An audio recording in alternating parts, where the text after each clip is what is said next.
All right, welcome to the CEO podcast. Today I have Elise Enriquez. Did I say that right? Pretty close. Enriquez. You Enriquez. probably are saying Okay. it more like technically accurate than my family says it. Amazing. And who are you? What do you do? Where are you from? Tell us a little bit about yourself. Yeah, I'm a productivity coach. I'm based in Seattle, Washington, so the lovely Pacific Northwest, which really is, we're recording in the summertime right now. So this is really a lovely time to be here. I help female business owners take charge of their time, really. Like my philosophy is like life is too effing short, so let's make sure we have a good You can experience while swear, we're by the here. way. I have a very Okay. dirty mouth, so go for it. Okay. Yeah. It'll come out in a little bit then. That came from my sister. We're gonna just jump in. Ready? We're Yes, going like go. storytelling mode already. I was going through a divorce and falling in love with somebody else, which I didn't realize I was falling in love with somebody else. My sister spotted it, and it was a woman, and I had been married to a man. So we've got Okay. lots of like Okay. confusion going on for me where I'm like, what the heck is happening? And my sister was just like, you two are totally into each other. You should date or something. I was like, no, I can't do that. I'm in the middle of a divorce, like what the heck? And my sister's gay. So I wasn't worried about her being a woman, but that was a little confusing to me because I'd never dated a woman. So I was like, I can't do that. And she's like, and they call me Tease. They're like, Tease, life is too fucking short. She was like, you got it. You should just go for it. And I'm like, what? You're not supposed to say that to me right now. You're my big sister. You're supposed to tell me, like, yeah, get through the divorce, wait a while. Then so she's like, nope, nope. She makes you happy. I can tell. And fast forward, we've been married for 4 years. So, I love it. I love it. so Sometimes our family knows us better than we know ourselves. absolutely. And my sister's definitely one of those people that has just had those cut through moments in my life where she just is like, cut through the crap for me and just like said the thing. And so that was something I always felt is like, we better make this a good one. Like whether there is an afterlife, whether we're going to be reincarnated, whatever everybody believes, all I know is this experience now.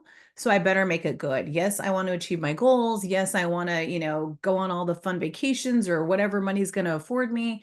But I don't want to do that at the cost of my day-to-day joy and my everyday life. And so I bring that philosophy to my clients to say, okay, how do we give you simple systems to support you so that you can take a look at everything that you've put on your plate, whether you did it consciously or not, but you put a bunch of stuff on your plate. What are your real priorities here? What really matters most to you? Let's make progress on that and enjoy the journey along the way. So that's what I'm all about.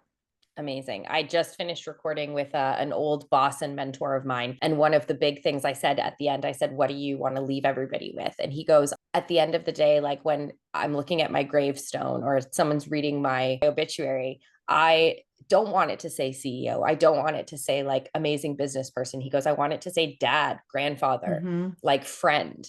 And I Mm-hmm. think that's so important because often we lose sight of that bigger picture, or we're just going through the motions day to day and we're not Yeah. taking joy. And that's really what you build a business for. You build a business so that you can have the resources to have the joy in your life. So I think so many entrepreneurs sacrifice so much for their businesses and they put so much effort and energy and, love into what they do every day, but they also need to ensure that they're setting up systems so that they can enjoy their life outside of that as well. So, one of my questions for you was, what does purpose really mean? And how do we live a life led by purpose versus living life to sometimes experience purpose? So, This um, was such this yeah. was such a clever question. I was like, oh damn, she's coming in hot.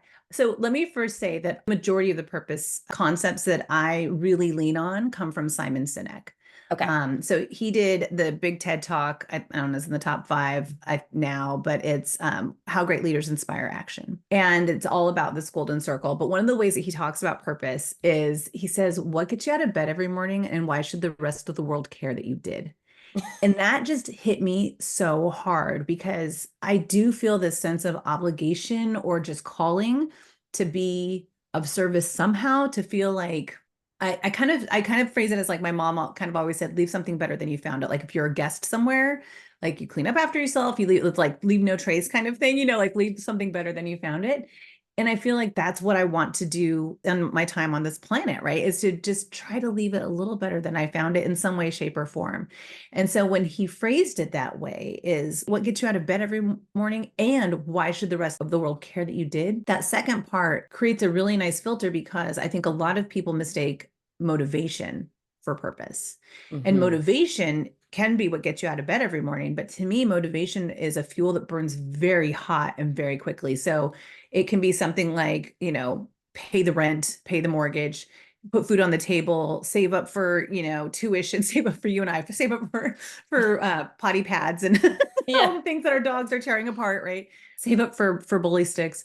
Oh Um, God, girl. so many, so many bully sticks in this house for the non-dog parents out there. Those are dog treats, dog chews. Yes. Um, and so that can be a very hot fuel that burns very quickly. And yes, it can get you out of bed, but it's not sustainable. It's not going to sustain you. It's not going to keep you going. Where when you add that second part in is why should the rest of the world care that you got out of bed this morning? Now you're starting to talk about purpose because you're starting to talk about the impact for yourself and the impact for the rest of the world. So kind of like your boss was saying, right? Like, how do you want your obituary to read?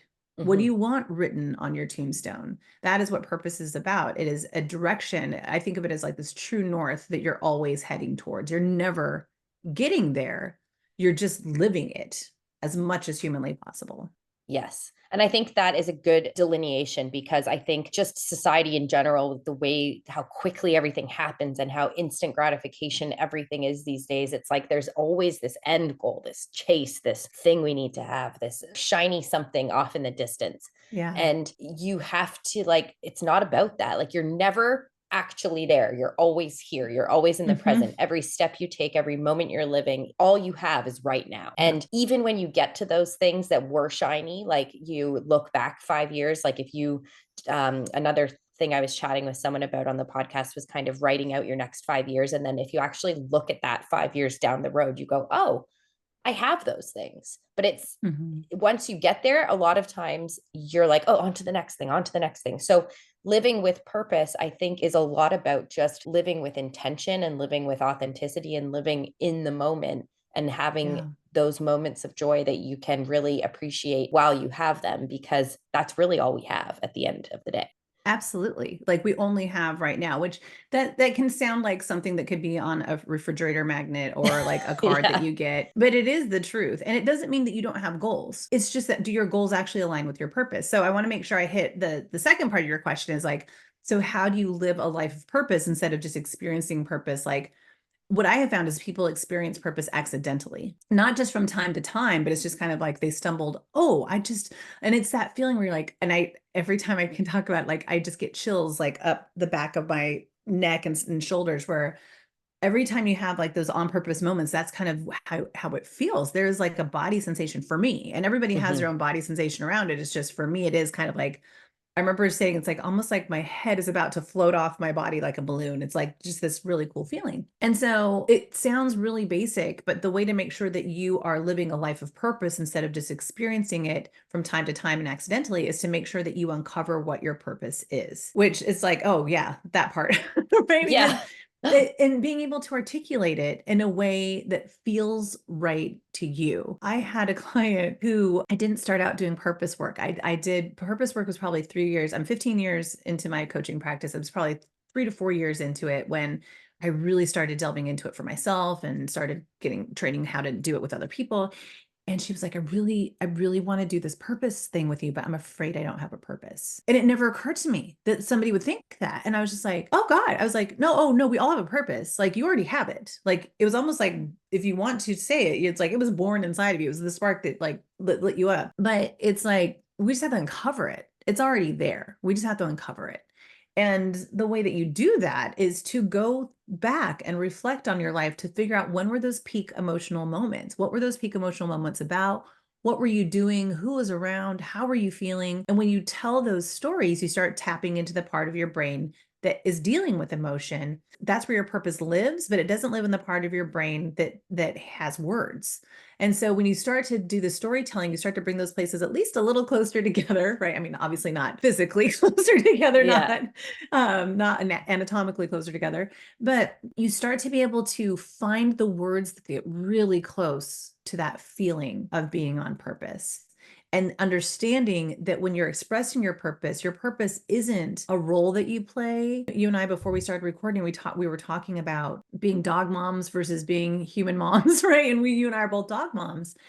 And there's a lot of people who have kids that say their kids are their purpose. Like if you ask them what their purpose is, that is their default answer. Hmm. And that is not your kids are not your purpose. How you parent them is an expression of your purpose.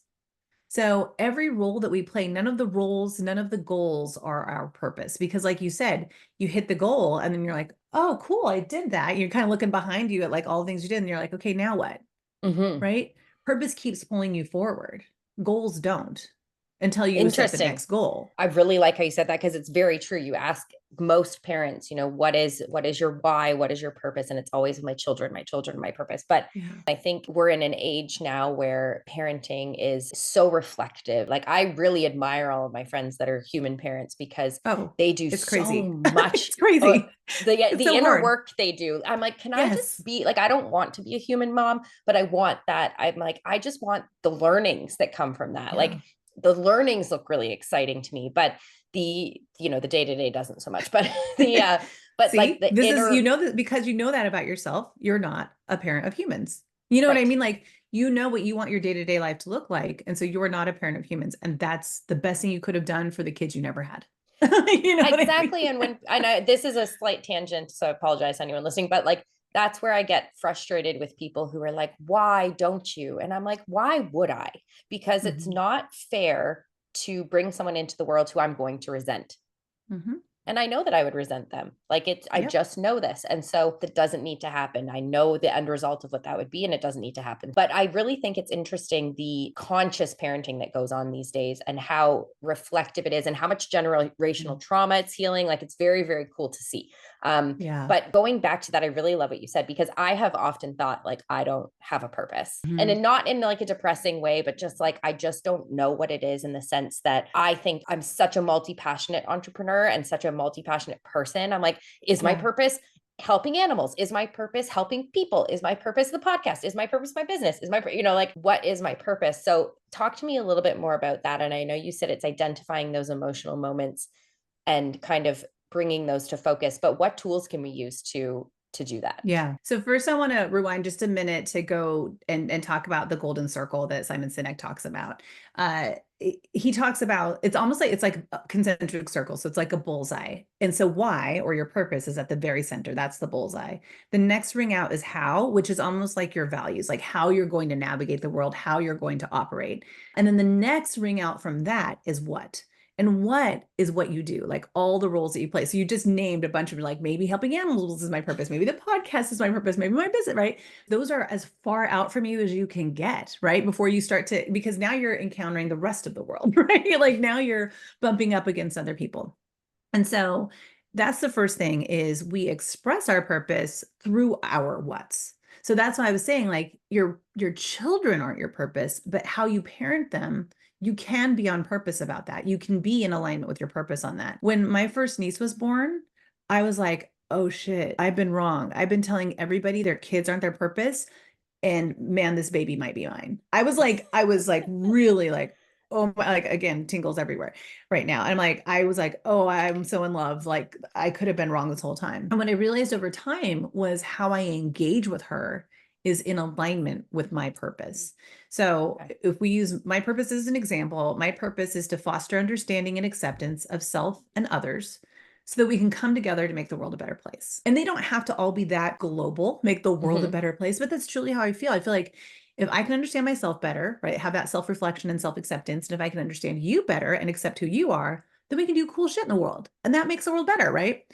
So I realized in hanging out with my niece as she was getting older, I was like helping her understand herself and helping her, like she's playing with a little kid. Like, well, it sounds like they don't like that. So what do you think we could do instead? Well, maybe we could do this. And they start to do something else. And now they're having fun together, right? That's an expression of my purpose. Being an auntie, being a Tia is an expression of my purpose. Being a coach is an expression of my purpose. Being a wife, being a dog mom, like all of those things, being a volunteer, being a bestie, is like, those are expressions of my purpose. So actually, let me stop there to see, see if you have thoughts or reflection before I go on. Oh, yeah, no, I love that. I think it's for me, it's more like my brain goes in so many different directions. It's like sometimes I just need someone like you who can like organize and categorize it. And then I'm like, Yeah. okay, here it is. Like, so I think walking through this is a really good exercise just for those listening in case they have brains like mine that are just a little bit ADHD and a little bit wackadoodle all over the place. Well, and it helps to have like that other person listening because Yeah. you have your own bias about your stories. So to have a second party or even a third party to you and yourself, right? You and yourself for the first two parties, and then you have that third party person, right? Is listening to you and yourself. Um, so I've worked with a coach to uncover my purpose. Like you could have your bestie, like you could have like one of your besties, like listen to you tell a story. So let me give you an example of like an exercise you can do to uncover your purpose. So one of them can be to ask, what is your earliest happy childhood memory? So what people often do, so I'm going to give a couple tips on this, is that you don't want to just say like, oh, playing with my friends, because that's not actually a memory. That's like a general memory, but it's not a specific memory. You need to be able to tell a specific story about a specific time from beginning to end. And I would tell people, I was just like, okay, I'm about to like put in a, back then it was like put in a DVD. I guess now like we're gonna like pull up Netflix. Here's your life story, and here's this one scene that you're about to tell me about. Where are we? What's going on? Who's there? Tell it to me so that I can see it, right? Describe everything that's happening. Tell me the arc of the story. And it's really funny because the arc of the story isn't always what people think it's going to be. Happiest childhood memory is a really great one to tackle. You tell that story and the person listening is writing down the story. And I kind of do it with like a line down the center of the paper where like here are the story points on the left side, but on the right side, here are the emotions that I'm hearing. Mm, Here are like some keywords or phrases that keep coming up. Ooh, here's where she got really animated, right? And then we can say like, okay, what did you think of that? Like, what did you notice in that story? What were your insights? And so all along the way, we're gathering words and phrases. And then in their own reflection, they're summarizing it in maybe a different way that give us more words and phrases. When you can match up the words and phrases with those key emotional points, you start to uncover your kind of collection of data points to start to put together a statement of like I said, understanding and acceptance are just things I just kept doing over and over again. When I looked back at my life, it was just like understanding myself, understanding other people, accepting myself, accepting other people, right? Like it just like kept going over and over again, right? That's a really good exercise. Another one that you can ask is like, when was a moment when you felt on top of the world, okay. and why? And it's that same thing though. You're just like mapping out this. I would just call it mapping the story, but like you're just mapping out the story to say what happened. And one of my favorite examples, the person that said, what if I don't have a purpose? I'm afraid I don't have a purpose. When we did her work, she told this story of this time when she felt on top of the world, right? And it was about running a half marathon. And she said, I was on vacation with my friends and we all decided we're going to run the rock and roll half marathon in Seattle. And so as soon as we all decided that, I was like, okay, everybody, we're going to start training today on vacation. And so she was just like, let's go, people. And so every morning she would be like the first one up, starting to run. And, and then she texts everybody, be like, did you guys run yet today? And they get back from vacation. She just keeps doing the same thing, right? She's like egging everybody on, like in a positive way, but like, let's go, let's go, let's do this. She gets to the day before the race and realizes she never signed up. Oh Everybody no. else signed up for the race. She did not sign up for it. And so she was like, so, and like all this time, she's like telling me all this, like, and then I was texting it, and then I ran and boat. Like she's just so animated, excited. And she's like, so then I realized I didn't sign up for the race. So I basically mapped out a course around my neighborhood. I planted water bottles in certain spots and I just ran it by myself. And I was like, wah, wah, wah. Like that was weird. Like she felt on top of the world, but like I was expecting like, and then I was crossing the finish line and all my friends were with me and the Rocky music was playing. And like I was like, I was Yeah, waiting for this big thing because that's how like a Hollywood movie would be, right? You'd have like the big finale, but for her, the joy was in bringing everybody along on this journey with her, not the actual end result. The joy was people being in something hard with her, in like being on a challenge with her. She's a coach now. She runs challenges now. So she runs like 10-day, 30-day challenges for people to do like 10K or yeah, 10,000 steps a day, right? Or green smoothie challenge or journaling challenge or whatever. And that is her joy, is bringing people through something, not necessarily some big climactic thing at the end. And very so cool. that's where having somebody else listen can be helpful, because you're hearing like, oh, it wasn't that she ran it, it's that she persisted through the prep for it. Right. Like she kind of didn't care that she ran it. Yeah, yeah, for sure. No, that is interesting. And I find just in general, just talking to people through, like, a lot of times if I'm trying to sort out a problem, I'll just say to my lead designer that works with me, I'll just be like, can you come up here for a second? And because our office are on 2 levels, and she's like, yep. Uh-huh. She comes upstairs and she says nothing. I literally am just like, so blah, blah, blah, blah, blah, and run through it. And then I'm like, oh, okay, I get it. And she's just like, okay, good. Okay, bye. And like goes back She's like, downstairs. And glad she I could says be nothing. here. Yeah, Yeah, she's like, yeah. glad to help. So I definitely think that, yeah, from other perspectives, hearing you and picking up on those other parts is definitely something that, and it's again, it's like looking, you always feel like other people's stories are more amazing than yours, or, Mhm. that journey is more interesting or more important, but you don't realize that when people hear your story, they're feeling the same way. Yeah. Yeah. And what's interesting is you don't even know like how those words are going to become your purpose statement. So hers is to break down walls and build up trust so that we can create the lives of our dreams. And so when you have it phrased like that, it's again going back to Simon's idea of what gets you out of bed every morning and why should the rest of the world care that you did. What's underneath that is this inherent concept that your purpose is for you and the rest of the world, right? So Hmm. for her, the breaking down walls and building up trust, that's not just for other people. She needs to constantly be working on that for herself Right. to be able to learn to trust better, to break down those emotional walls. I constantly need to be working on understanding and accepting myself just as much as I'm understanding and accepting other people, right? So it's like it is for you and it's for the rest of the world. I love that. And I really like how you put them into like really fun little, like, I love quotes. Like, I think I get a lot of inspiration from that type of thing. So for me, I think it would be really helpful to have something that felt powerful like that, like a Yeah. little nugget I could, like, repeat or look at or see in a way that made me be like, okay, like, I feel renewed in this, like, this is where I'm at. Okay, so we've got the couple like storytelling things. How do you take that beyond? I guess you said somebody writes down the emotions and writes down what they hear, and then do you kind of Mhm. craft that statement? Yeah.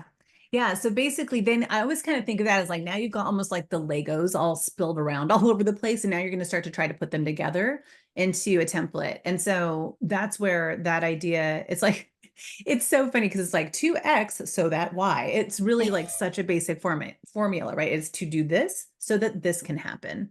That's it. 2x so that y. So, right, to foster understanding and acceptance of self and others so that we can come together to make the world a better place. Right. So, what I usually ask people is, okay, what is it that you can't help but do when we take a look at all these words and phrases, right? What is it, the stuff that you're always doing? And what is the result you want to create in the world? So they start there and we get their shitty first draft. I'm a big fan of shitty first drafts. I don't know if you know, like Anne Lamott, Bird by Bird is her book. And she has a whole chapter on shitty first drafts. And it's this idea of letting it be shitty to begin with so that we can just get something out and on the paper. And so purpose statements are such a good spot for shitty first drafts because people feel like it's such a big deal. It's like, Hmm. yeah, it'll become a big deal for you, but right now let's let it be shitty.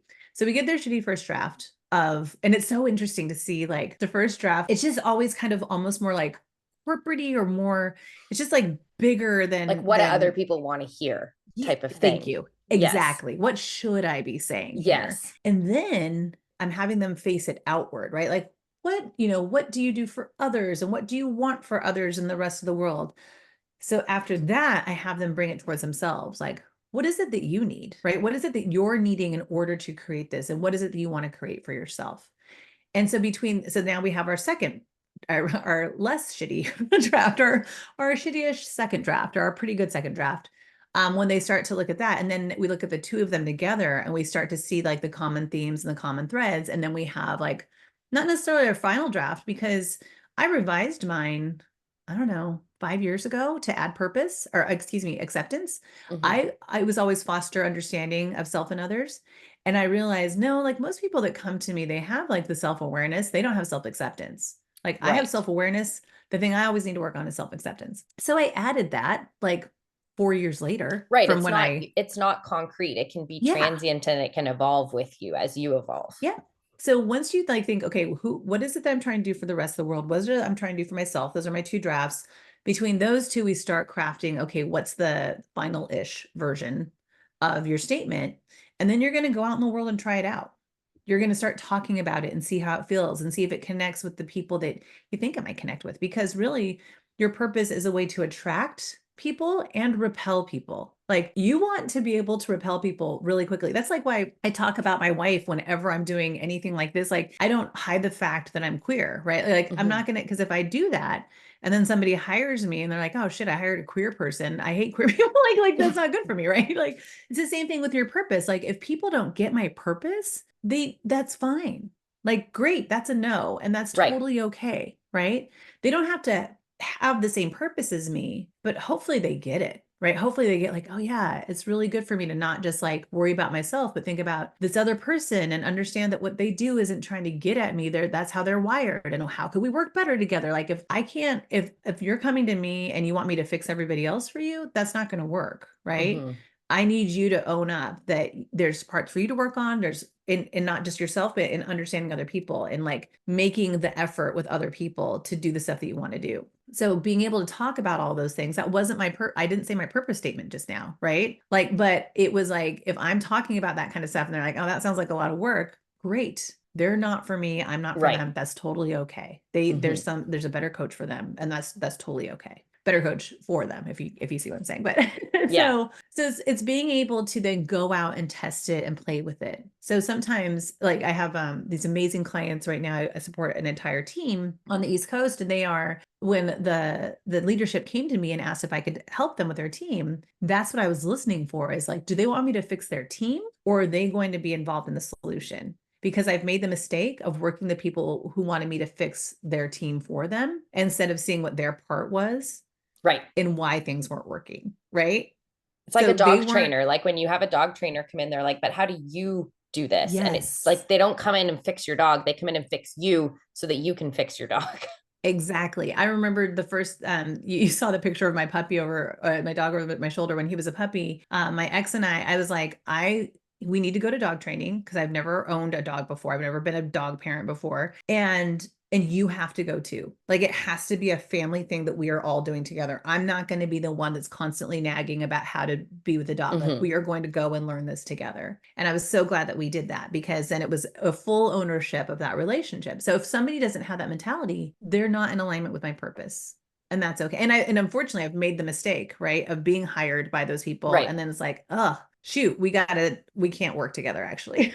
Yeah. Because then they think coaching doesn't work. And that's not true. It Right. just doesn't Yeah. work the It's way they only want it to do detrimental for yourself. And it. I find that in my industry as well, like as a designer, like if Yeah. somebody hires me that doesn't um respect kind of the process that we put people through, and there's a reason that that exists, or they think that they know better, it's like you only end up with someone who's unhappy with your services at that point because Yeah. they never were in line, like they were never in alignment with your services from the beginning. And you create such beautiful results. I've checked it all out. Oh, You thank create you. such beautiful results. And so they're like, oh, I just want that. But it's like, but they don't want to be on the journey with you for it. No, You know, they it's just want to like, well, have, then you're yeah, not going to get exactly. that. You're never going to Exactly. get that if Yeah. if you're not going to go on the journey with me. Yeah. Yeah. Yes, absolutely. That's very, very easy to understand and relatable, harder to put in place and actually see when that's happening. Yeah. Yeah. And yeah, I mean, like I make the mistakes all the time. You're like, oh, because I get very excited about people's potential, right? And I'm like, oh, but where they're at, they're actually not going to get there with that attitude. And so until that attitude can change, like we're not going to get there. And Oh do I yeah, think you're we always can change excited that about attitude? getting new clients, but it's Yeah. you have to listen to yourself when you start to see those red flags, because you're just going to disappoint yourself and them in the end if you don't like listen when that pops up. So that's just a lesson in like being in business for a long period of Yeah. time and learning about yourself. And being in relationship, right? So there's a part of the purpose work that I do where it's kind of like, what's your anti-purpose? What are some of your worst memories? What are Mm, some of your worst experiences? Part of it is because we can get clarity through that contrast. So clarity through okay. contrast is a law of attraction concept that Michael Lozier put out there. And so it's that idea of like, when you can talk about what you don't want, you can get clear about what you do want. Because sometimes it's hard for people to say, I want this. It's easier to say, not this, right? Hmm. Because sometimes that's just where we're at. Sometimes that's what we have a lot of experience of. And so it's like, not this, not this, not this. Like, okay, not this isn't bad. That's actually, there's data in that if we work at it. So we look at like the anti why, and that's important to know too, to know like, what does that feel like? Because for me, that's like kind of high tummy, like little tension, like tight jaw feeling. And so if I'm feeling that, I'm like, whoa, what's going on here? I have to like, and I can be somebody who disconnects from my body very easily. So it's like, I gotta like, ooh, stay in it and be like, okay, when I'm feeling that feeling, I need to dig in a little bit more and see what's going on in this conversation, in this situation, et cetera, because it might not be in line with my purpose. And so it's paying attention to that too. So when you tell those stories, we're getting some of those words and those emotions as well, which help know when you're not on purpose, but also we can flip those to the opposite and start to find out what probably is more of your purpose. So that's good work to do as well, because then you can start to know your physical responses, right, around where the why is and where the Mhm. anti-why is. So this is really interesting because I just did a recording with Ali Ninfo, who's an intuitive. She's out of Dallas, Texas. And one of her exercises is understanding where your yes and your no are intuitively. And what you described as like your yes and your no is exactly Mhm. how I feel mine. People, Mhm. everybody's different, but mine's like a Yeah. yes is tingles up my shoulders and into my head. Yep. A no is like a tight diaphragm and like tightness up my chest and into my throat.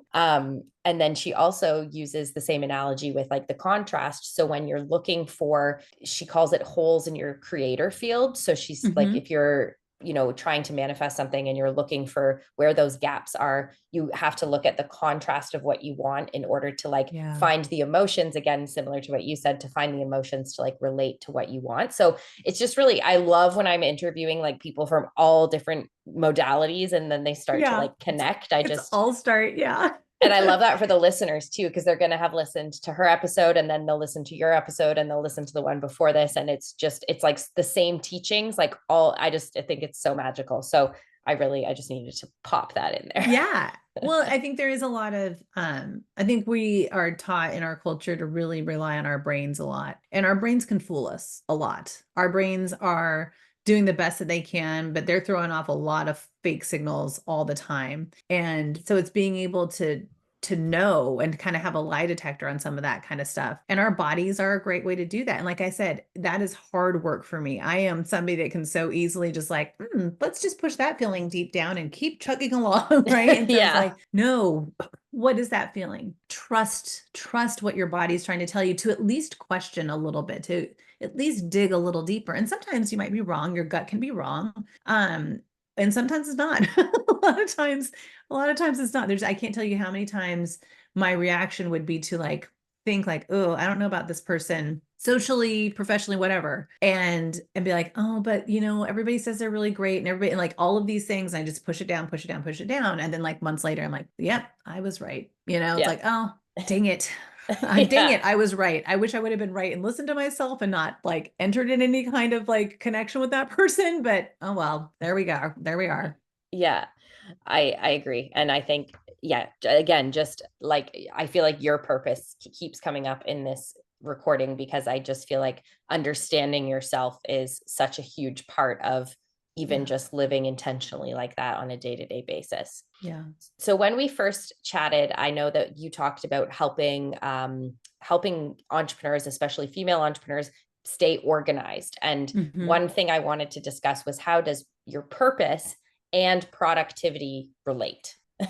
So I'm like, oh. So you can, because you've all heard my purpose statement already, you can hear it's fairly global, right? To make the world a better place. Like that's like the result, right? Right. Like so that we can come together to make the world a better place is a very big thing. So I am somebody who definitely can go back and forth between the high level and the ground level, the high level and the ground level. And I can appreciate in your work, you have to do that too. Like, what's the overall plan and actually how do we execute it? And not everybody navigates that very easily. A lot of people are kind of more ground level people, and a lot of people are more like high level people. And purpose is high level. It's kind of like the highest elevation that you can be at. You're on top of the mountain. It's your way to guide everything, right? Below that, you have your values. So kind of like the what, right? But below that, you have your values, or in alignment with that, you have your values of like, and here's how I'm going to live my purpose. Here's how I'm going to show up. Here are the rules of the road. Then you have like your vision, right? Your vision is like your plan, your 2 year, 3 year, 5 year, 20 year, whatever range of plan that you want to have. Then below that, you have your goals, right? What are the things I actually want to accomplish? Like as I'm creating this vision, what are the milestones I'm going to cross to get there? Below that, you have the projects that it's going to take to accomplish all of that. And below that, you have your day-to-day actions. that you need to do to actually complete the projects that will actually get you to your goals. So to me, it's all in alignment. And even when I talk about how I define productivity, it encompasses purpose. So the way I define productivity, it's not, because I think a lot of times when people hear productivity, they do think of like organization, checklists, systems, getting shit done, like all of that kind of stuff. I'm like, Mhm. yeah, I'm a big fan of all of that for sure. So long as all of that is in service of that bigger picture of what truly matters most to you. Mhm. So my definition of productivity is to foster, oh, well, gosh, I started doing my purpose statement. To foster understanding, acceptance, self, and others is to make progress on what matters most to you while still remaining present to the people, experiences, and opportunities that are all around you. So get shit done and enjoy the journey along the way. But those two things can't happen if you're not in alignment with your purpose, your values, your vision, your goals. I think a lot of people can feel very organized. I was somebody who was very organized at the ground level. I had all the systems in place, but what was on my list each day did not align with my Mhm. purpose. So I felt unfulfilled. I was just talking to this amazing person yesterday who's a partner in their firm. They are, 55, so not ready to retire, and they don't want to wind down. They're like, I don't want to wind down to retirement. I want to work. I like working. And they're just like, but something is missing. So Mhm. they are at the top of their game right now. They are at the top, they're at the pinnacle of where they could be currently in their career. They could try to make a pivot, a slight pivot with somewhere in their career. They're like, I really don't want to. I like where I'm at. I like the firm I'm at. There's just something missing. And we started talking about all of it. And she's like, yeah, I need to find my purpose. She met me because I was talking about the ground level of systems, right? Of saying, you need systems to support you in making progress on what matters most, right? Like we need simple systems in place to make sure that what you're working on a day-to-day basis is the stuff you really want to work on. But she could hear the through line, right? She could hear, but there's something more, right? And so she reached out to me saying, but there's something more, isn't there? I was like, yes, your purpose, right? So for her, she doesn't need the ground level right now. Even though she says, I really could improve my organization. I really would like to have some more simple systems in place. But if I had to pick, I pick starting with purpose. And not Mhm. everybody can start there. Not everybody can start there. So what happened was I was actually coaching a lot around purpose and people were coming to me wanting that. And then I realized they can't even think about this high level of purpose because their ground level is like a shit show right now. Their day-to-day life feels really overwhelming, out of control, constantly interrupted. They're just like flying by at the seat of their pants. They can't think about what kind of impact they want to have on the world right now. Mhm. They are so overwhelmed. And so getting that under control allows them to then pursue purpose. In the case with the person I spoke with yesterday, she's ready for purpose. She doesn't need the ground level. We can do it in reverse order. So you can Right. approach these from either direction, but either way, you need them all to align or you're going to feel unsatisfied. No matter what you accomplish. No matter what you accomplish, you're going to feel unsatisfied and unfulfilled. I think that's really interesting because it makes so much sense. I know during COVID, because I'm in construction, most people had some downtime in COVID, and I had like the two craziest years I've ever had in my life because Yes. people were in Everybody's their like, houses like remodel, this. remodel.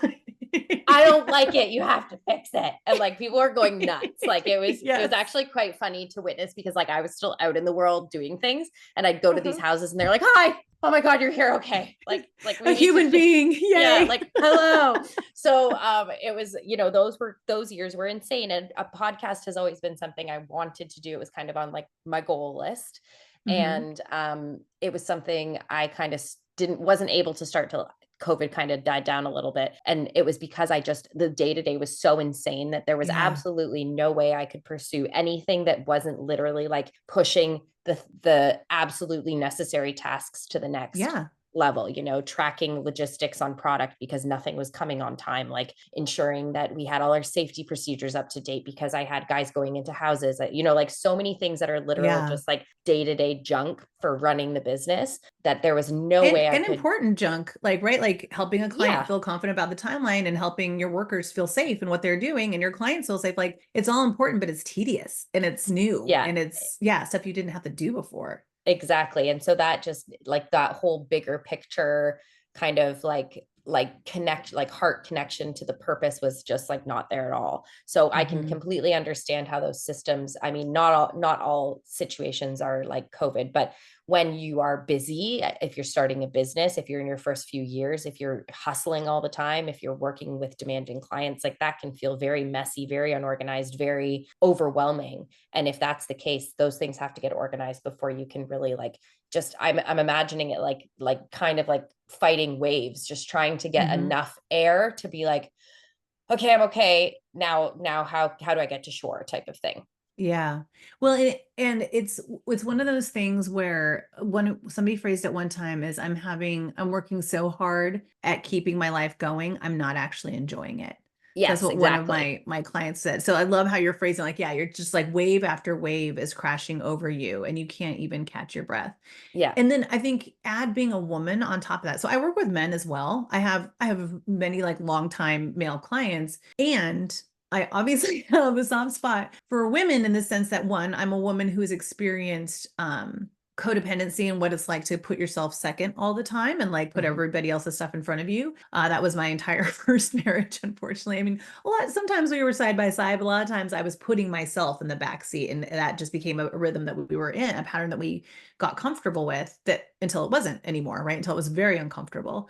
So there's that part of it, but also just the societal demands on women, whether you have children or not, of just carrying that additional mental load. And things are changing because we have way more like feminist men coming, like being raised and all that kind of stuff.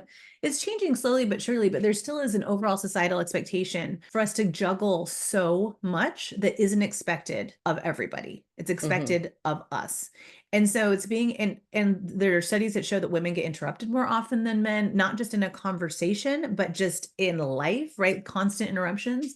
And it's being able to get out of that reactive mode. And so when you're talking about that COVID experience for you and how busy that was, like that was so overwhelming, like I was saying, because there was so much new for you at that time too, right? It wasn't Hmm. just like volume, but like you said, like you couldn't count on anything to arrive on time at that point. Like things were just up in the air. It was like a roll of the dice, right? To see what was going to happen with stuff. But like you said, safety protocols, like all of that was new. And I think people can create that experience in their lives where they just keep piling on more. They keep saying yes. They just stay very reactive. And to me, it's about saying, okay, I'm going to be more intentional.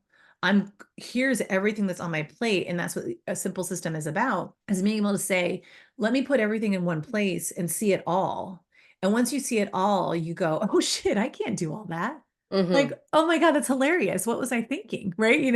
And so then we're like, okay, great. Now we renegotiate some things. Now we take things off our plate. Now we choose what is going to get done, but also consciously choose what isn't going to get done. Because what I've found is when we're not in line with our purpose, we feel a lack of fulfillment, right? And it's hard to know your purpose when you're all juggling everything. So that's one part. But we also, on a day-to-day level, feel more anxiety when we don't know what's not getting done, when we've Right. lost track of what's not getting done and things are just kind of falling by the wayside. So I have this weird goal for people that I work with, and that is when we're working on the systems work of things, like, so I call it gist, get your shit together.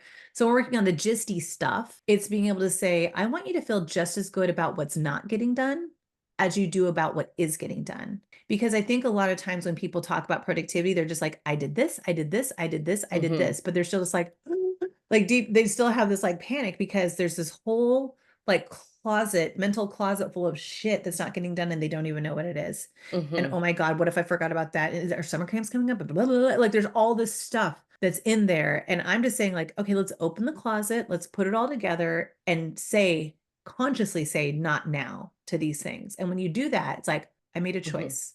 Things aren't happening by accident. Things are happening on purpose. Accidents are going to happen. Life is going to happen. Things are going to pop up. And when those things happen, you can say, okay, this thing popped up. This was my plan for today. Which one matters more? Hmm. Because you already have like a smaller expectation of yourself each day, a reasonable expectation of yourself each day. So when the opportunity, the interruption comes in, whether you consider it positive or negative, you can decide, is this the most important thing, this interruption the most important thing right now, or the thing that I said I was going to do? Sometimes the interruption is the most important thing, Hmm. right? So if you like, if you're working on a project and the wrong vanity comes in, and there's no freaking time like to like get a new one ordered. This was already tight deadline, and you just got that call or that text, your list might go out the window, right? Yes. And that's okay because you made it a conscious choice about that. But you do have to pause and breathe and say, is this the most important thing I could be working on right now? And sometimes it is. Sometimes the most important thing can be that my bestie calls and said, oh my God, I forgot I had a dentist appointment today. I'm right by your house. Do you want to have lunch? And I Yeah. haven't seen her in weeks. And I'm looking at what I said I wanted to do and what my schedule looks like. And I'm just like, yeah, I do actually. I'm going to push those things off to tomorrow, and I'm going to go have lunch with my bestie because we have not seen each other face to face in weeks. Hmm. So sometimes what matters most is a nap. Sometimes what matters most is a jog, a walk, snuggling with your dogs, a conversation with your partner, right? Sometimes that's what matters most. It's not always going to be on your to-do list. It's not always going to be in your system, but your system is there to support you so that you can make those decisions more consciously. And then you start to see, like, wait a minute, does that align with my goals, my vision, my values, my purpose, right? So it's like all of it, to me, purpose is a part of productivity. It's just inherent in it. I love that. I think that's really important to, because I think we all live, like I love a to-do list as much as the next person. And again, like you said, like just piling it all in one place so you can see it all. I find that a helpful exercise. One of the things, my husband's in the military, he's a project manager. He's very like black and white, logical, Yes. like, like picture that guy and that's him.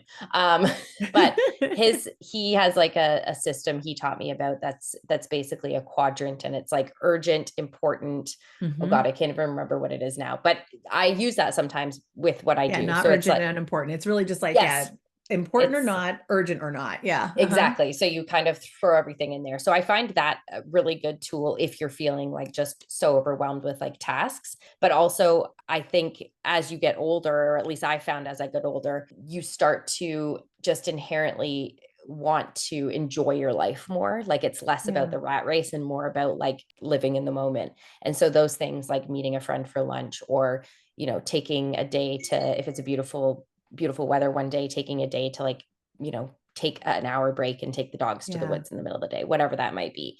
So I think over time, those things, and maybe that's just, maybe I haven't identified kind of my statement purpose, but maybe that's just inherently knowing what it is and connecting to it, right? Yeah. Yeah. Because it's there. You know, it's there. You know, when you Yeah. feel it, you just don't go, oh, so now you're going to start to know. You're going to be like, when you get that back of the neck, you're like, ooh, what just happened? Because that's the other thing. When you get to know what the body sensations are, you'd be like, wait, what just happened? Why am I feeling this way? And you can kind of jot that down, right? For later. And so now you're tucking away current notes for, and words and phrases for what your purpose might be. Yes, exactly. You can learn on the fly. And I was going to say Yeah. that when you were mentioning childhood stories, I'm like, I feel like my childhood feels very like a blur. So I'm like, I don't know if I could like remember Hmm. that. Like, I Me don't too. know. I feel like I'd be making it up if I was like my happiest childhood memory. I'm like, I don't know if it would be accurate.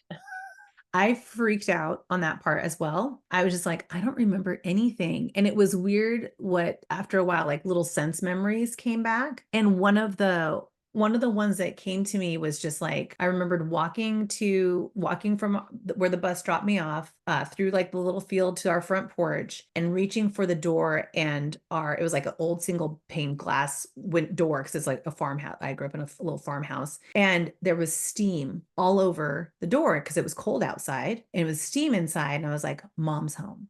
My mom worked nights. And so like we wouldn't see her, at night, and she'd sleep during the day and like all this stuff. But when she had a day off, she was like doing laundry and cooking. And so I knew from the steam on the window that laundry was going. There was probably a pot of beans on the stove or spaghetti or something was cooking all day on the stove. And I just have the memory of reaching for that door handle, and the memory stops there. It's not like I opened the door and she's on the other side with open arms, but it was just like this sense of like peace and confidence that I'm not alone, that I've got like there's somebody there supporting me as well. And Mm-hmm. so I now have that is now the front door of my home. When my mom sold the house, I asked if I could have the door. And when we remodeled our house, my wife and I remodeled our house, I installed that as my front door Oh, I in love my that. home. Like she actually got rid of the door with her contractor, and I cried, and she's like, "Oh my God, I didn't even know." And I was like, "Can we get it back somehow?" And we got it back, and I saw it. But like, so you don't even know what that's going to be about, like what the memory is going to be or what it's going to surface. And that's not exactly part of my purpose statement, but there's like a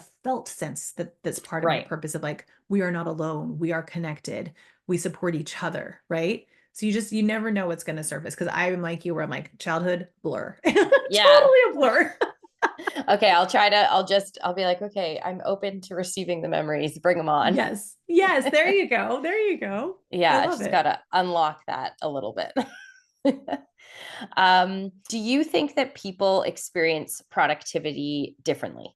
Oh yeah. Yeah, definitely. I think we kind of touched on it a little bit already, in the sense where I was just like, and let's layer being a woman on top of all of this, Yes, right? yes, So yes, yes. there's that part of it where I think the realm of productivity has largely, historically, which is true for a lot of practices, has been led by white men and white collars, right? They had wives at home who didn't work, and they had assistants, and they had this sense of like entitlement and delegation that they could do, because that was like inherent to how things operated, right? And let's face it, the blue collar space, like productivity wasn't being taught, right? It wasn't like, it was just like clock in, do your fucking job, and clock out, right? Like it's Hmm. not like people weren't supported in and dreaming bigger or anything like that. So that's why I say is like largely the realm of white men and white collars, right? And don't get me wrong, like I love David Allen, Getting Things Done, that book. I love that book, but I'm just like, yeah, this isn't for women exactly. Like I get what you're saying, dude, but like let's make this applicable to the people getting interrupted all the time. And so that's where I think people experience productivity differently, is just their life circumstances. And so it's being able to say that there's our life circumstances, but there's also our inherent wiring and personality, right? Like Hmm. there's just that some of us are more task oriented, some of us are more people oriented, some of us are faster paced, some of us are slower paced, like relatively faster, relatively slower, not just like Yeah. not judging, right? It's like just relative to each other. One's faster, one's slower, one's people, one's task. And when you combine those things, you start to uncover like these different personality types. And some of them are going to be more, if they're more task oriented and faster paced, they're pushing quickly and they're just taking on more, and they're starting projects, but maybe not finishing them. And they're not paying attention to the people involved. And they're like, so like productivity is a different experience for them than the person who is more people oriented and slower paced. They're busy building their relationships, which adds a whole different pile of tasks to their to-do list, right? That is different Hmm. than the person who's maybe more analytical, because they are more task-based but slower. And so they're Hmm. studying everything and they're researching. And so their productivity feels or looks different, right? So all of them can have different experience of productivity because of just their inherent wiring. And all of them still need like some core things, which is that I call a bonus brain, like being able to have those simple systems to support whatever it is they want to be doing, and to catch themselves and recognize when they might have a little too much of something on their plate, or too much of the same thing on their plate, and that they need to diversify and ask somebody who's opposite of them, like, oh, what should I be doing? Because I'm kind of stuck here, right? So that's one thing, is I feel like regardless of how people are experiencing productivity and how their wiring is, everybody can still have a home base that they go back to make conscious choices about what they're doing. Okay. Talk to me a little bit about these simple systems, because we've kind of mentioned it and Yeah. gone around it a few times, but can Yeah. you explain a few of those to us, or maybe like your top five or the core ones that you Yeah. work with? Yeah, so that was something you and I had kind of bounced around. It's like top 5 productivity tips, and it's just like it's not going to be what people expect, because people are like, oh, the Pomodoro method, like all of those things are kind of like tactics that you can employ with anything you want to be doing, but if they're not what matters most, then it doesn't matter, right? And so the biggest thing I would say is get everything in one place. So even if you are somebody who is an avid note taker, a pen and paper, I'm not saying you abolish pen and paper. I'm saying you process that pen and paper and get actions into one place. And that usually means an app. I happen to use an app called GQs, GQUEUES. So I can send you guys a link to get a free trial there, because it's an extended trial. They gave me a way to give people an Okay. extended trial. Awesome. But it's just a way, it's just my place where I put everything. Everything that needs to get done at all just goes in there. And it might go in there with one word, it might go in there with 4 words, like whatever's on my mind, it goes in there. So that's one thing, is put all action in one place. So that might mean like once a week, you're getting all the post-it notes off your desk and saying, does this require action or not? Okay, throw it away if not, or start store that phone number if not, but then the other thing goes into my GQs, right? Same with my notes, any notes, same with emails. All the emails get, processed once a week to say, like, I can't always respond right away, but by the end of the week, everything has been at least addressed. Doesn't mean it's all done, but I know what needs to get done. And it all goes into one place. So then I can make decisions about what is or isn't getting done. So that's the first thing, is all action lives in one place. Another thing I would say, so we're kind of basically talking about bonus brain components. So when I think of my bonus brain, my to-do list / projects list is GQs. Okay. The other part is having a calendar that you can trust. So getting all of your calendars in one view. So whether you work for somebody else or you work for yourself, you have a personal and work calendar. It's getting it all into one view so that you're not looking back and forth at different calendars. You're saying, okay, here is my entire life in terms of actual commitments, all in one view. So I don't put tasks on my calendar because those aren't necessarily commitments, but commitments to other people, like being here on this interview with you, obviously that's on my calendar, right? Right. I'm taking my dog to the vet after this. That's on my calendar, but nothing else is on my calendar besides that and the time it takes to travel to those places, because all of that shows me how much time I have left for what's in GQs for today. Right. Right. So those two things combined give me that one place to see the whole picture of things. So that's part of my bonus brain. The other part of my bonus brain is storage and reference. So being able to say, okay, if I don't need to take action on this, but I need this information, where is that going to go in a way that's easy for me to put things there and easy for me to retrieve them? And so some of those things are long-term storage, like, storage on the cloud, like files on the cloud, or even like a file cabinet. But some of those things are more like quick reference things that I need to pull up that information quickly, like on a daily basis. And for me, I use Evernote for that. But you could use OneNote, you could use Google Keep, you could use lots of different things for that. But it's just saying, this is my one place for reference. This is how I do storage. So it's being able to just have all of those things in place. And then the main part, which is related to GQs, is like having those spots for gathering stuff. So having the stuff that just is accumulating and gathering. So it could be your notebook. It could be, like I said, it could be an app on your iPad because you're taking notes on your iPad. It's an in tray, which sounds so old school, but it's an in tray for there still is physical stuff that comes into our lives, right? For that stuff, and being able to say, okay, everything just goes into one place. I have like a limited number of places where things go so that I'm not all over the place. And I commit to those, because if I use too many places, my brain isn't going to trust any of them. So we have to use as few places as possible to hold all the stuff outside of our head, because our brains, I consider them to be like our least dependable storage devices. They offer us information at the wrong time all the time, right? What? No. You're at the grocery store and it's like thinking about business strategy. You leave and it's like, oh yeah, you need milk. And you're like, yeah, I just fucking left the store. Like, why are you telling me this now? Right. So it's like being able to even have like the way to manage that, right? Like anything to get the little shit out of your head that needs to be put in front of you again at a specific time goes into your bonus brain, because your brain can't be counted on to do it. So I really think of like those to-do apps and things like that. All that is you saying, I want this in front of me again on this day. I want this in front of me again on this day. That's it. That's all they're meant for. I think I have two things to say on that. One is absolutely you need a bonus brain this day and age, because if you think back to I think a lot about, like, I imagine people in like the mid 1800s and how they operated in a business capacity. And I'm like, dude, they were sitting at a desk with pieces of paper and a pen, and they were writing letters to their business associates. They would write, let's say, 10 letters a day. They'd then give them to messengers who would then take them to the other people. You'd have to await a reply. Like that was the max of their communication. They didn't have phone calls. They didn't have emails. They didn't have text messages. We are literally being fed 100 times the amount of information in a day that our human brain has to process. So we need those tools at our disposal. We are fed a laptop's worth of memory a day. Did you know that? Like in terms of data, a laptop's worth of stuff is coming our way between the stuff that we want to get and the stuff that's just coming at us through ads and posts and all that kind of stuff. I mean, I've had women when after like I've presented somewhere or something like that, they come up to me like, I feel like I'm just getting old. I just can't remember things like I used to. I'm like, do you know how much data is coming at you right now? There's like no way. Our brains are trying to process so much. We have to like lighten up the load for them and lean into other ways. And that's why I call it a bonus brain. Like we need to have that spot that's going to hold everything that when we go, what was it? What was I going to do again? Like there's only one spot to look. I go to GQs.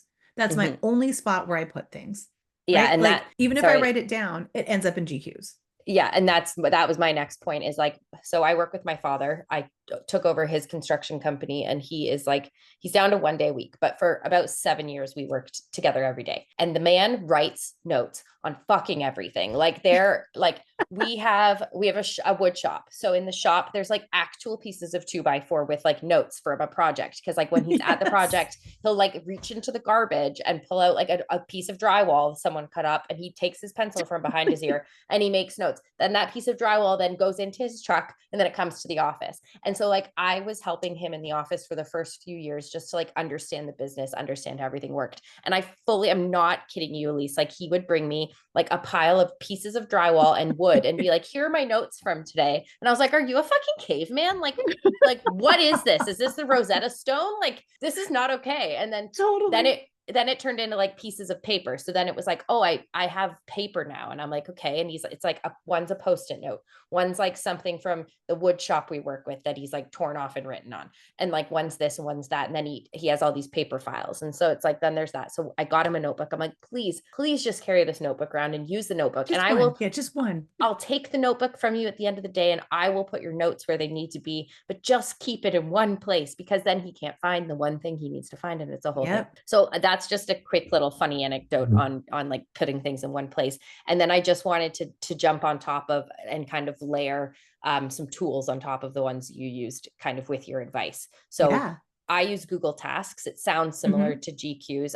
I love that because again, you can make like lists. So I have like a list because I run two businesses. So I have a list per business, and then I can have topics like per project and then Yep. subcategories, and they're all checklistable. They're all like time. You can add a calendar date to them if you want. The layered calendar, absolutely, especially because I have to manage my father and his calendar because he doesn't look at his calendar. That's another, sorry, dad, if you're listening, this is like a bitch on you sesh, but Love you, Dad. Love love you. you, dad. But he's like, oh my God, my phone just went off. I have an appointment in an hour. I'm like, yeah, it's been in your calendar for weeks. I'm like, do you not like wake up and look at your calendar? Like, that's how I start my day. Like, I open my phone, I like Yeah. look at my calendar. I go, okay, yeah, I've got my podcast call with Elise today. I've got my podcast call with Doug. Then I've got to send in this appliance order.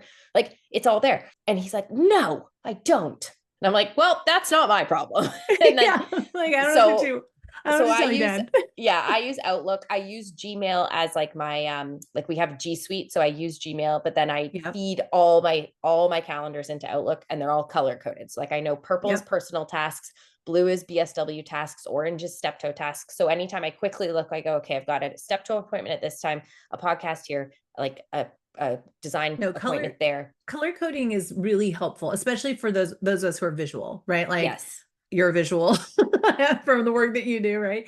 Like, but I'm very visual too. So it's like, yeah, anything that's like where I'm doing this kind of thing where it's interviews, it's all a certain color, like blue. Travel time is red because I'm like, that is time I'm trying to minimize is how much drive time is happening, right? Because I Right. can't do anything during that time. Like there's very little we can do on our drives besides like enrich ourselves with a podcast or call a friend or, whatever. So it's like being able to have those, yeah, that color coding, I think can be really, it's very helpful in understanding the flow and energy of your day, but it's also interesting to look back at to see like, oh, I haven't had any marketing time lately, right? Or I haven't Yes. had any client calls lately or whatever it might be. Yeah. And I use that to touch on that point. Like I'll delete things that I didn't do. For example, like every Hmm. day I have deep work, personal time workout in the morning. It's like blocked in all year for my calendar. So if I don't work out that day, I'll delete it.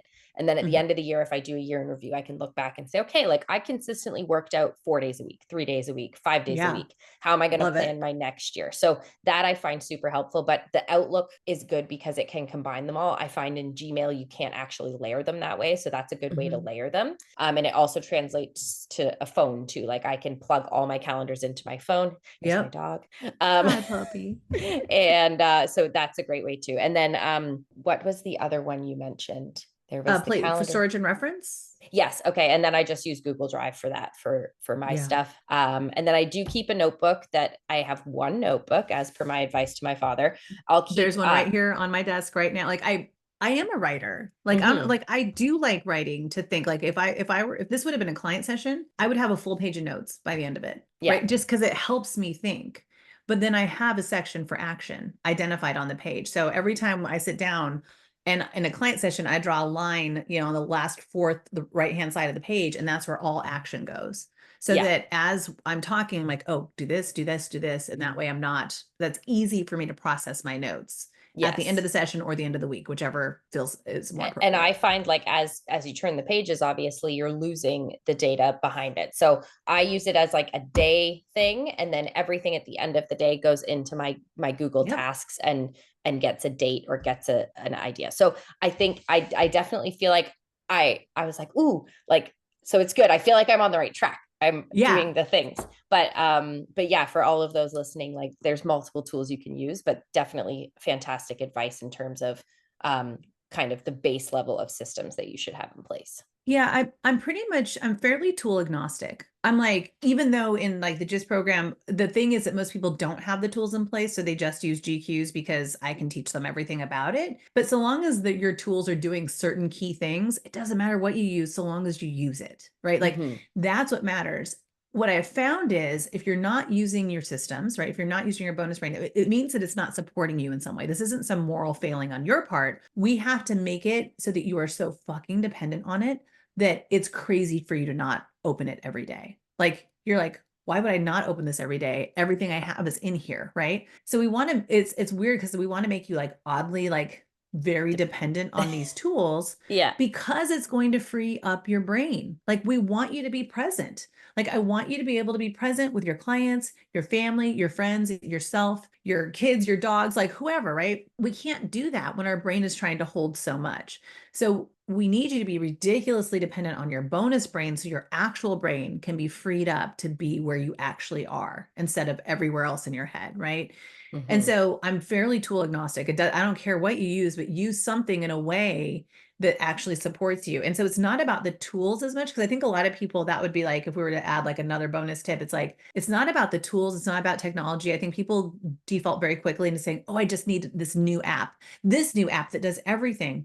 The apps that do everything usually aren't the best for you, number one. Simple is better. Like the simplest, easiest, most straightforward, usually cheapest Mm-hmm. apps are done well by you, like that are set up to support you, are going to work way better than investing hundreds, if not thousands of dollars in tech. I watch so many businesses invest in expensive CRMs that never use them because they don't know how. They Mm-hmm. don't know what they actually want. So my tip is like start simple. If you're using spreadsheets right now for your task list, fine, do that, but let's get it working well enough so it's actually supporting you. So then we can figure out, we can almost like break it and be like, okay, so how is it not supporting you? Now we know what app you need. So Yes. like use what you got or start cheap if you've got nothing, right? Yeah. And keep it Start as cheap and simple as easy. possible. Like we overcomplicated, and about 2 years ago during COVID when things were crazy, I was like, we need something better. We need something more robust. And we invested in like a it was called co-construct, but it's like a builder tool, Mhm. so like everything Yeah. lives in there. And I realized after like a year, I'm like, I'm paying $500 a month for this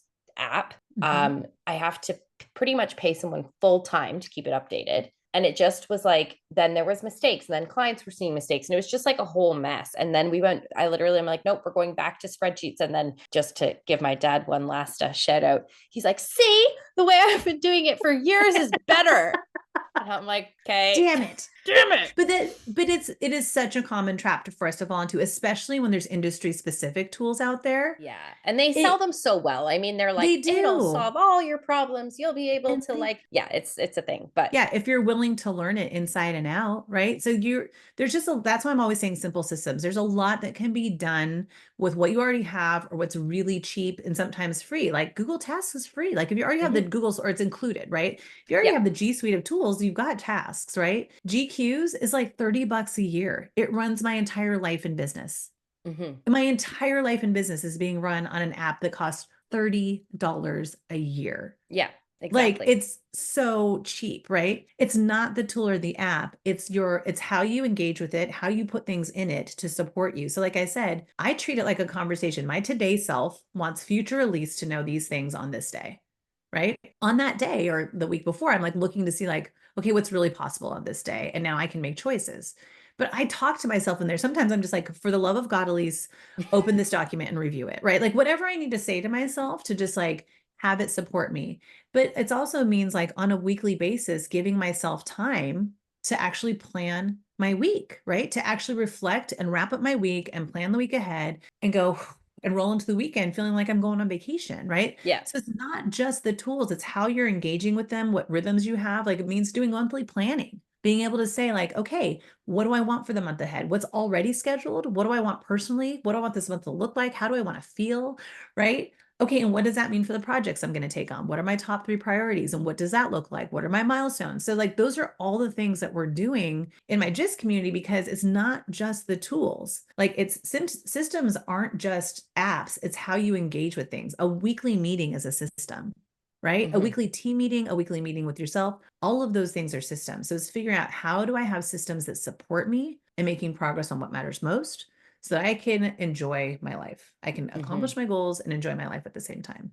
That was one more thing I wanted to mention on for the filing system. So for me, like I obviously go to a lot of different houses. I take a ton of pictures of projects and things like that. So I also keep a very detailed like email folder system, and Hmm. with my photos, like I'll go through them once a week and put them into shared folders with my team and then delete them from my camera roll. So my camera roll Hmm. is empty because I Yep. hate when I'm like wanting to reference something and I'm like, oh, where is it? And you're scrolling for 100 years. It's like Yep. I know I want to reference the kitchen at Project X. So I go to my shared folders, I find Project X, and then there's only 50 pictures in there. So I can find it quickly and show a client if Yep. I'm like, oh, no, we did this before. Here's an idea, right? But doing that and again, rolling into the weekend, like I typically set aside 2 hours on a Friday afternoon to go through all my emails from the week, throw them in folders, flag what's needed, like put things in my Google tasks that I have to do, and then put all my pictures in folders. And then I'm like, okay, glass of wine. Here we go. I'm so glad you said that. And I'm so glad you said 2 hours because people, that is, if you think about that at any given time, we could either be planning our work, doing our intentional work, which is the work we planned, or doing unintentional work, which is the work is just showing up, interruptions, basically.